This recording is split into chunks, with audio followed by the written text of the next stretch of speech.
Welcome back, everyone, to OpenLine. Talking about some of the best programs out there that are helping our veterans, that are serving our veterans. Happy to have with us Mac Haywood, Kevin Brooks with Veteran Sportsman. They have recently won our Salute to Veterans contest, one of the winners. Several calls based on what we were just talking about. Let's go to Harry. Hello, Harry. Hello. Hi, go right ahead. Well, my company deal, since you got the veterans up there, some of them, see, I'm a veteran too during the Vietnam era. And I got hurt there, and I've been for 30 years trying to find some kind of way to get my disability. I went through writing to the VA and writing to the president. And, you know, it's all right for people to pat me on the back and tell me about what good job I done, but I want to find some kind of way that I can get the help, that I can get my disability, because I've been having this hurt. I got hurt in there with my ankle and had surgery and done on it. And for years I've been having civilian doctor working on it. And Right. I've been paying money out of my pocket. But we need help. So what I'm saying is, it's good we get a pat, but I need to find out what kind of way I can get help. From these veterans right there sitting there, maybe give me some kind of hint or some kind of information. How I can get help. All right, thank you. Thank you very much for your call. And I know that's not your area of expertise, but you probably hear this somewhat often. I mean, what sort of advice do you have here? Not every county, but almost every county has an individual that's called a Veteran Service Officer. And that's who, Harry, if I get your name right, that's who you need to contact. And that's their job. That's what they do. There's also an organization called Disabled American Veterans, and that's what they do. Either one of those organizations will help you, and that's why they're on the planet, buddy. That's what they do. And so it's a good idea to contact them. No charge. Right. Because it can be difficult to navigate that. Yes. What is the biggest challenge you see facing soldiers that are coming back? I mean, we talked about the high, just horrifyingly high suicide rate. What is happening? How is it so high? What is going on? And what is the biggest problem facing these soldiers as they come back? Part of it's readjusting to civilian life. That's a big change for them, coming back in from being in Afghanistan or wherever they were at. Right. Was it your Vietnam era? Was it as tough coming back in your era? I think the only difference is the name. Now it's called PTSD. World War II was called battle fatigue. Every major conflict had a different name, but very similar problems. And yeah, you nailed it, Kevin. Getting readjusted. You know, you're a civilian, and then all of a sudden you're playing by a totally different set of rules, and then you got to switch back to the civilian set of rules, and that transition is pretty tough, especially for the fellows and ladies that have been in a combat zone. And what I have been told is one of the hardest things for a person with PTSD to do is they have difficulty enjoying today. They're always thinking about the past, or they're always thinking about the future. Our organization stresses, let's go out here and have some fun today and just forget all this stuff for 4 hours, 6 hours, 8 hours. And it does help. It's remarkable how long that feeling lasts. So that's the best thing I know to answer your question. Do you get over PTSD? I'm not an expert in that field. I think certainly you can improve greatly, and if needed, there's medication. But there's the VA has wonderful resources. One of the problems for a lot of veterans is there are so many resources that they don't know about. And this is not our field, but I can tell you with those two contacts, the DAV and the Veteran Service Organization in your county, that's all you need.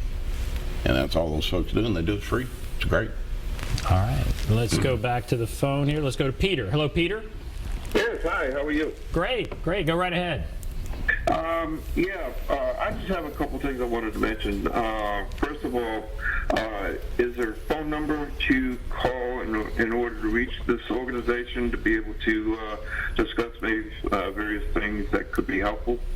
Absolutely. We're going to put that up. And there it is right there. Wow, we have it ready. All right, so let's say, and hold on the line for your other question, but, you know, people want to help. What do they do there? Hey, Peter, how you doing? I'm doing great. My name's Mac. Sir, they've got the number on TV. That's my personal cell phone. You're welcome to call at any time. And we welcome any comments. Anybody can join. You don't have to be a veteran. Right. That's great. I mean, I've been paying attention to everything that was being said, and I just want you guys to know that you know, it's so appealing to people's hearts like mine.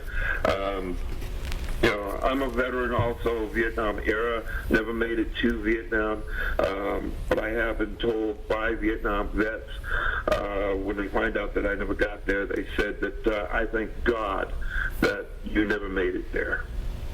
Right. And that those comments really impact my heart on other veterans that have been to battle, regardless of which war that they've been to. Well, if I may just add one little quick note here. What we're trying to do is have maybe 4 or 5 events a year that would appeal to veterans just coming out of the service. If you don't mind me asking you, what do you like to do, Peter? Well, I haven't really given it any thought, but, you know, I'm sure, you know, ideas would come up, and that's one of the reasons why I was hoping to get a phone number. Well, like I say, call anytime. All right, Peter, thank you. Thank you for that call. And so much of what I guess the benefit can be is just getting a group together and they can talk about this. They're out there fishing, Exactly. you know, doing something fun. They're outside, but then they can talk about the problems they're having or maybe help where they can, I don't know, they can talk about whatever they want to talk about and just how valuable that can be. Is that right? That's exactly right. Our last trip we went out, I don't think there was a second of silence the whole day. No. You know, 4 or 5 hours of fishing. Jabbering. Just talk. And it was enjoyable, though. That is so critical. Okay, now what we want to do is also highlight some of the other winners. So you guys won. You both nominated each other. You didn't even know you nominated each other. Correct. So there are other program winners. We want to now look at this story. It aired on during our newscast, Amberly Peach, and the work that she is doing. Let's take a look. And I know that I haven't seen near as much as other people have seen. It's still hard to talk about. 6 years later. Our first deployment, we were in Kandahar. We lost an aircraft with 8 individuals that year. Sorry. Amberly Peach was a combat medic in Afghanistan. She served 2 tours where she saw death and felt its heartache.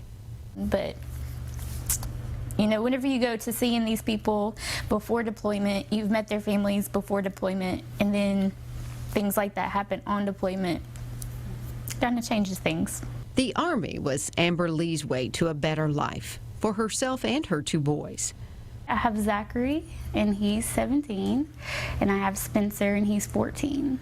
And less than a year after basic training, she was in a war zone. Not only did I want to do something and feel like I had a purpose in life, I knew that there were great benefits to it as far as going back to school and obtaining knowledge that, you know, you don't see every day in your careers here. Once back home, she became a respiratory therapist in Clarksville. But what happened next almost took her breath away. I mean, one minute you're going down the interstate and everything's fine, and the next someone has road rage and they take you out.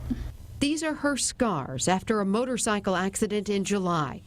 This time a physical war to try to walk again. And still much work to do.